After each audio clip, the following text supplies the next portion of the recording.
بسم اللہ الرحمن الرحیم۔ سبق نمبر 11۔ اللہ رب العزت کا یہ فیصلہ ہے کہ ان مع العسر یسرا، ان مع العسر یسرا، مشکل اور تنگی کے بعد آسانی ہوتی ہے، محنت اور مشقت کے بعد انعام ضرور ملتا ہے۔ مکہ مکرمہ میں رسول اللہ صلی اللہ علیہ وسلم اور آپ کے اصحاب پر مظالم کی انتہا ہوئی۔ طائف والوں نے بھی حد کی، قبائل عرب میں سے بھی مثبت جواب نہیں ملا۔ ہر طرف سے آپ علیہ السلام کے قلب مبارک کو اذیت اور تکلیف دی گئی۔ ان حالات میں اللہ رب العزت کی طرف سے نبی کریم صلی اللہ علیہ وسلم کی تالیف قلب فرمائی گئی۔ آپ کے دل کو تسلی کے لیے ایک عجیب و غریب سفر کروایا گیا، جس سفر کو ہم سفر اسراء اور معراج کے نام سے جانتے ہیں۔ سفر معراج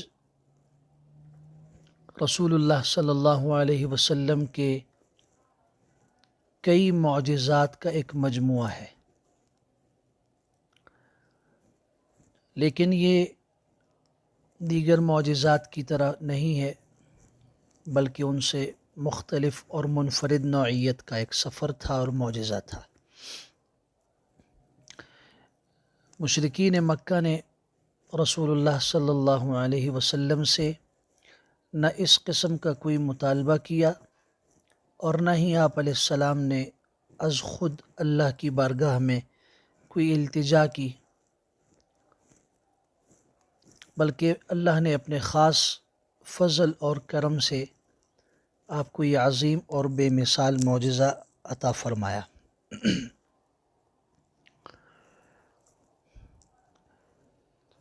احادیث اور سیرت کی تمام کتابیں اگر آپ مطالعہ کریں تو ان تمام کتب کے اندر یہ واقعہ اجمال یا تفصیل کے ساتھ موجود ہے۔ حضرات محدثین اور مورخین نے کم از کم و بیش 45 صحابہ کرام کے نام درج کیے ہیں جنہوں نے واقعہ معراج کو نقل کیا ہے۔ یہ واقعہ رسول اللہ صلی اللہ علیہ وسلم کی ہجرت سے تقریباً 1 سال قبل پیش آیا، جبکہ آپ علیہ السلام کی عمر مبارک 51 سال اور 9 مہینے کی تھی۔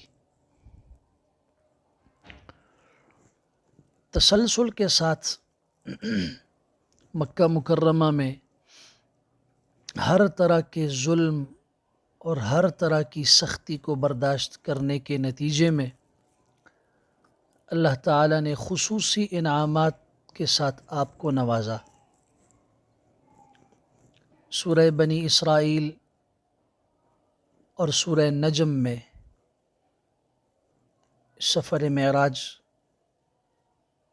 کا تذکرہ موجود ہے،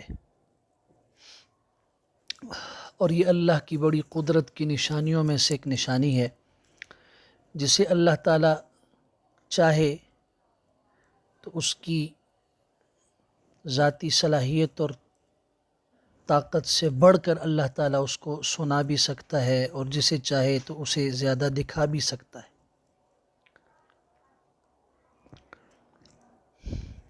آپ علیہ السلام کو یہ عظیم سفر اس دنیا سے نکال کر عالم بالا کی سیر کی صورت میں کروایا گیا۔ اس سفر کے دو حصے ہیں، اسراء اور معراج۔ اسراء کا مطلب ہے رات کے وقت چلانا یا لے جانا۔ چونکہ یہ سفر راتوں رات ہوا تھا اس لیے اس کو اسراء کہتے ہیں۔ اور معراج عروج سے ہے جس کا معنی بلندی ہے، تو آپ علیہ الصلاۃ والسلام نے مسجد اقصی سے عالم بالا کی سیر فرمائی، اس لیے اس کو معراج کہتے ہیں۔ تو یہ ایک ہی سفر ہے، مسجد حرام سے مسجد اقصی بیت المقدس تک کا یہ سفر اسراء کہلاتا ہے، اور وہاں سے عالم بالا تک جو اللہ کے علم میں ہے کہ کہاں تک یہ سفر ہوا اس کو معراج کہتے ہیں۔ جیسے میں نے عرض کیا کہ یہ روایات متواتر ہیں، بہت بڑی تعداد میں اس کے راوی موجود ہیں، اور ایسی بات جو متواتر طریقے سے ثابت ہو وہ شریعت کے اندر قطعیت کا اور یقین کے درجے کا فائدہ دیتی ہے۔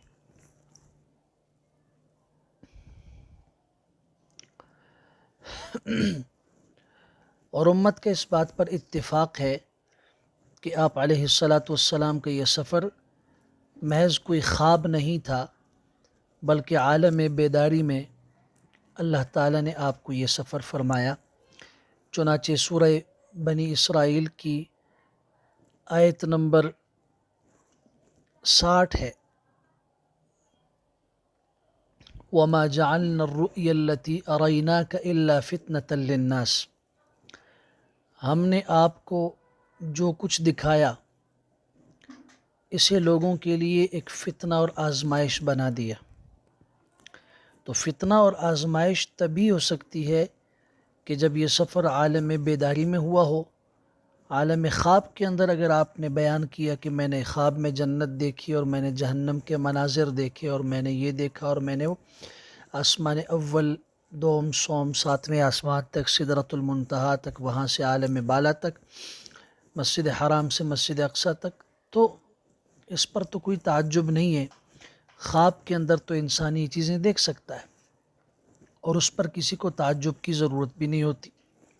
تو فتنہ اور آزمائش اسی میں ہے کہ حالت بیداری میں ہوا، جس کا اہل ایمان اس پر ایمان اور یقین رکھتے ہیں، اور مشرکین مکہ نے سب سے پہلے اس کا انکار کیا، اور بعد کے کفار بھی اس کا انکار ہی کرتے رہے۔ بہرحال یہ واقعہ ہجرت مدینہ سے 1 سال پہلے پیش آیا۔ اب یہ کس دن اور کس مہینے میں پیش آیا تو اس سلسلے میں روایات متعدد ہیں۔ بعض حضرات نے 17 ربیع الاول کی رات ذکر کی ہے، بعض حضرات نے 27 ربیع الاول، بعض نے 12 ربیع الاول کو لکھا، بعض نے 27 رجب کو۔ بہرحال اس کے بارے میں مختلف متعدد اقوال ہیں۔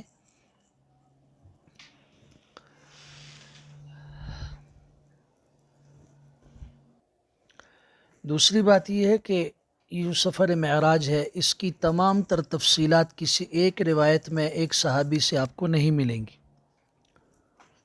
کہ اول سے آخر تک پوری تفصیلات کسی نے بیان کی ہوں، اور مختلف صحابہ کرام سے جس طریقے سے سند صحیح کے ساتھ یہ بات امت تک پہنچی تو ان کو جمع کر دیا گیا۔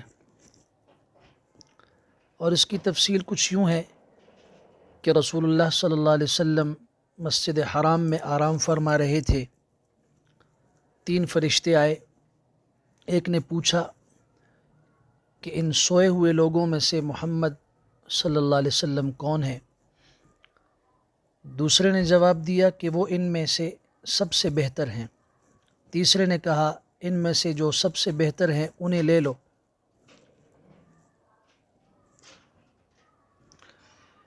بعد ازاں حضرت جبرائیل علیہ السلام نے حضور اقدس صلی اللہ علیہ وسلم سینہ مبارک چاک کیا، اسے زمزم کے پانی سے دھویا، پھر اپنے ساتھ سونے کا ایک تشت لائے تھے جو ایمان اور حکمت سے بھرا ہوا تھا، اسے آپ علیہ السلام کے سینے میں اونڈیل دیا، پھر سینے کو اسی طریقے سے بند کر دیا۔ آپ کو کسی قسم کی کوئی تکلیف محسوس نہیں ہوئی اور نہ ہی آپ کسی خوف کا شکار ہوئے۔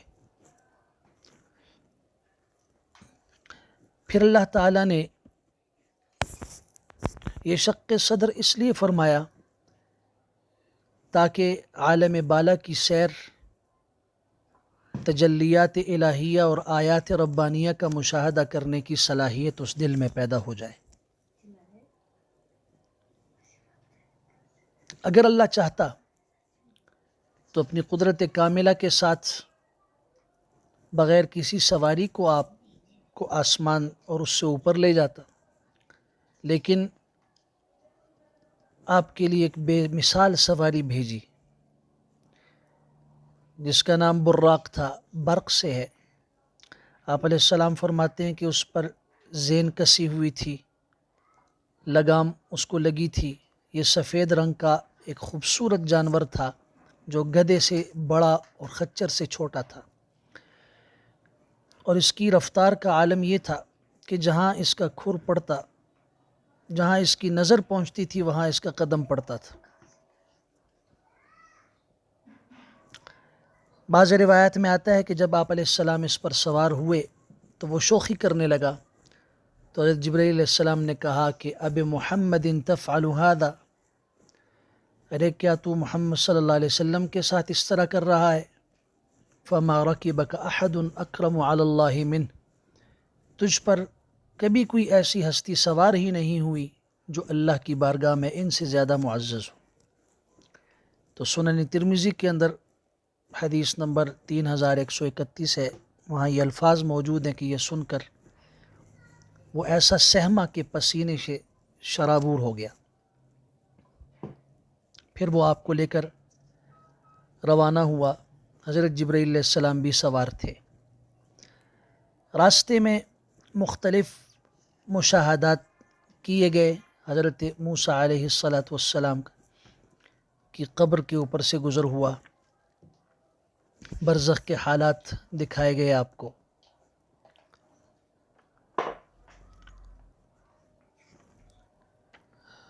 بیت المقدس پہنچے تو آپ علیہ السلام نے براق کو باندھا، جس حلقے کے ساتھ انبیاء اپنی سواریاں باندھتے تھے، اور اس میں امت کے لیے یہ تعلیم تھی کہ ظاہری اسباب کو اپنے استعمال میں لا کر پھر بھروسہ اور یقین اللہ پہ کرنا چاہیے، اسی کا نام حقیقت میں توکل ہے۔ اس کے بعد آپ علیہ السلام مسجد اقصیٰ میں داخل ہوئے، 2 رکعتیں ادا فرمائیں۔ صحیح مسلم شریف کی حدیث کے مطابق یہ ہے کہ نماز کا وقت آیا تو میں نے انبیاء کو امامت کروائی۔ پھر رسول اللہ صلی اللہ علیہ وسلم مسجد اقصیٰ سے نکلے تو جبرائیل علیہ السلام نے آپ کی خدمت میں شراب اور دودھ کے 2 پیالے پیش کیے کہ آپ جو چاہیں تو ان میں پسند فرمائیں۔ آپ علیہ السلام نے دونوں پیالوں کو دیکھا، پھر دودھ والا پیالہ اٹھا کے نوش فرمایا۔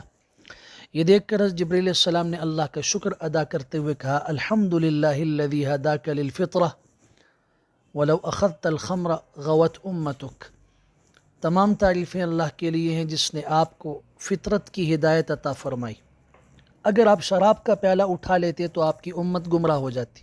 یہ صحیح بخاری شریف اور مسلم شریف کے الفاظ ہیں۔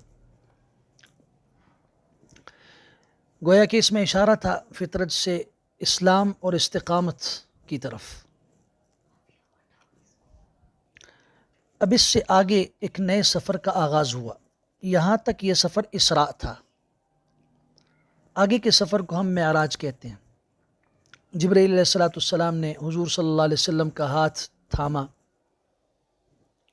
اور اپنے ساتھ آسمانی دنیا پر لے کر چڑھ گئے۔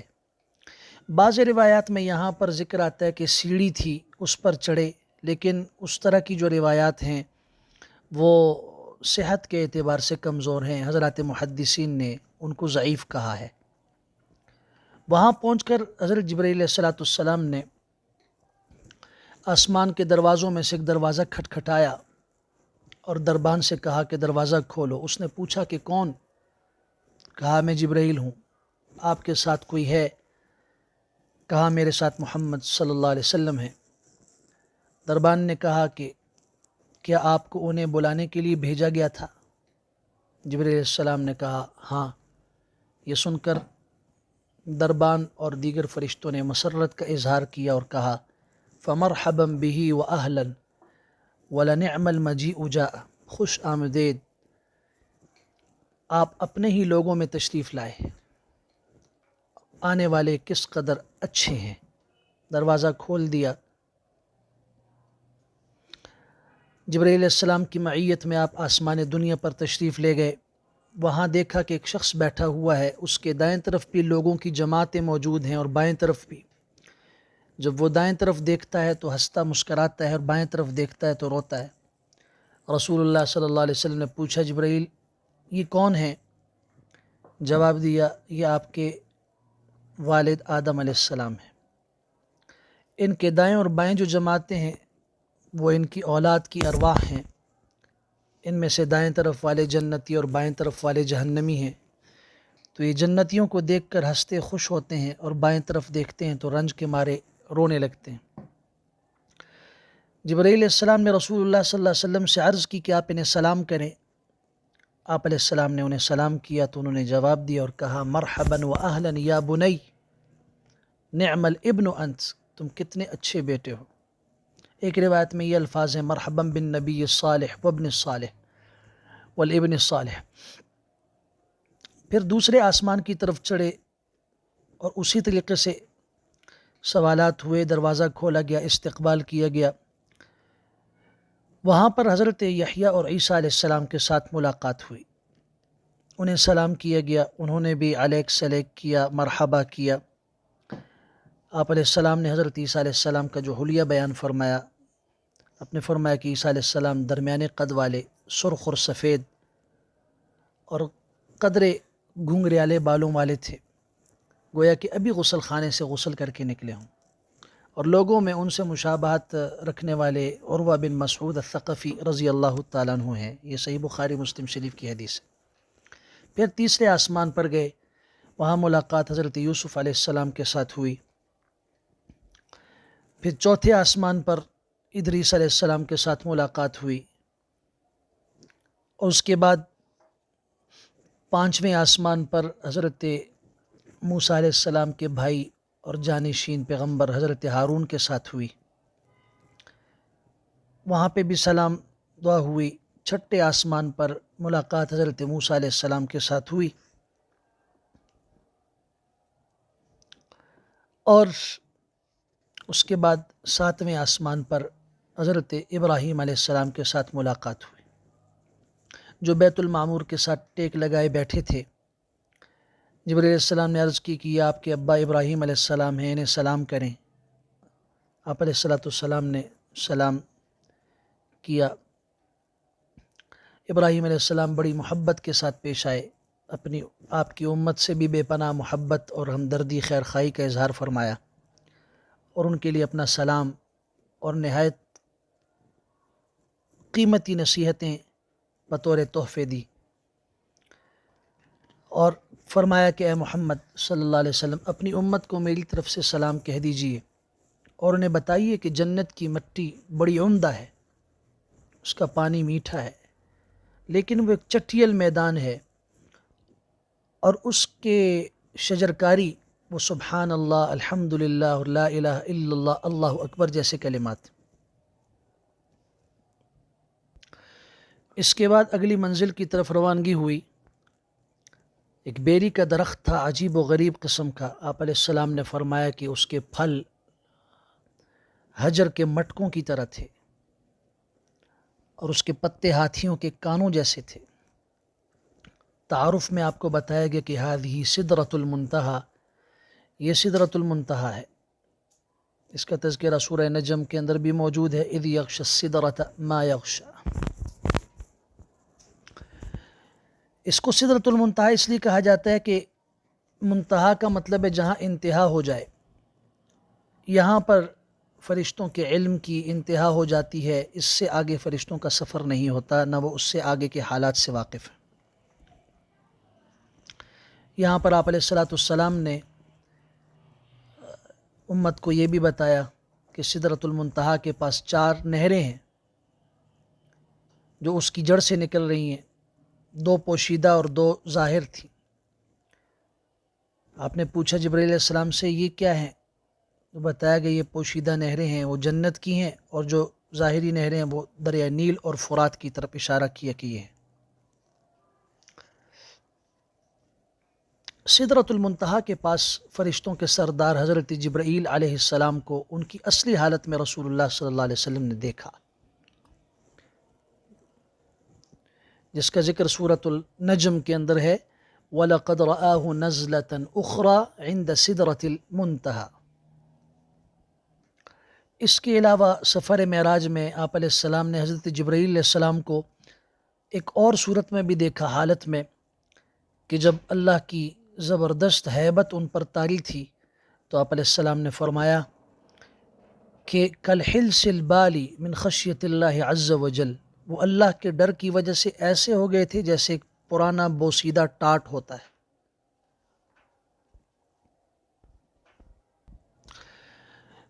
اس کے بعد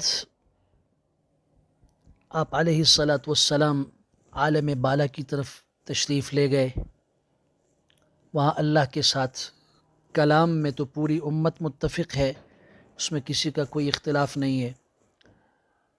اور بہرحال آپ علیہ السلام اللہ کے ساتھ آپ کی ملاقات ہوئی، یعنی آپ نے اللہ کو دیکھا یا نہیں دیکھا، تو یہ حضرات صحابہ کرام رضوان اللہ تعالی علیہم اجمعین ہی سے مختلف روایات کی بنیاد پر امت میں ایک اختلافی مسئلہ ہے. بہرحال یہاں سے آگے جنت کا آپ کو نظارہ کروایا گیا،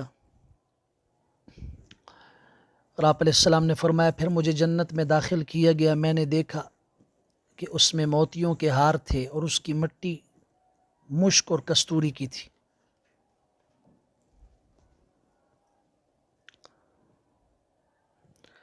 پھر آپ علیہ السلام نے فرمایا کہ جو انا اعطیناک الکوثر ہے، اس کے بارے میں اپنے فرمایا کہ کوثر جنت کی ایک نہر ہے، اس کے کنارے سونے کے بنے ہوئے ہیں، اس کا پانی موتیوں اور یاقوت پر بہتا ہے، اس کی مٹی کستوری سے زیادہ خوشبودار ہے، اس کا پانی شہد سے زیادہ میٹھا اور برف سے زیادہ سفید ہے. اور ایک دوسری روایت میں یہ ہے کہ اس میں ایسے پرندے ہیں جن کی گردنیں اونٹوں کی گردنوں کی طرح ہیں. وہاں پر آپ علیہ السلام نے جنت کے مناظر میں ایک طرف آہٹ سنی تو پوچھا جبرائیل یہ کیا ہے؟ بتایا گیا کہ یہ بلال جو آپ کے مؤذن ہیں رضی اللہ تعالیٰ یہ ان کی آواز ہے. واپسی پر آپ علیہ السلام نے لوگوں کو بتایا قد افلح بلال رأیت له کذا وکذا، بلال کامیاب ہو گئے، میں نے انہیں جنت میں اس انداز میں دیکھا تھا. فرعون کی جو آیا تھی ایک خوبصورت قسم کی، رسول اللہ صلی اللہ علیہ وسلم کو معراج کے موقع پر ایک جگہ گزرتے ہوئے مہک محسوس ہوئی تھی. آپ نے پوچھا تھا جبرائیل ما هذه الرائحة الطیبہ، یہ کیسی خوشگوار مہک ہے؟ بتایا گیا کہ یہ فرعون کی بیٹی کے سر میں کنگھی کرنے والی خاتون اور اس کی اولاد کی خوشبو ہے. پھر آپ علیہ السلام کو قصہ تفصیل کے ساتھ بتایا گیا کہ جس دردناک انداز کے ساتھ اس ماں کو اس کے بچوں سمیت شہید کیا گیا، تو اللہ تعالیٰ نے ان کی خوشبو، کہ ماں نے اپنی شہادت سے پہلے فرعون سے یہ کہا تھا کہ جب میں شہید ہو جاؤں تو میرے اور میرے بچوں کی ہڈیاں ایک ہی کپڑے میں جمع کر کے ہمیں ایک جگہ پہ دفن کیا جائے. چنانچہ ایسا ہی کیا گیا. اللہ اکبر. تو اس کے نتیجے میں اللہ تعالیٰ نے وہ خوشبو رسول اللہ صلی اللہ علیہ وسلم تک پہنچائی.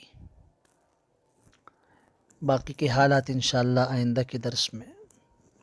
وآخر دعوانا الحمدللہ رب العالمین.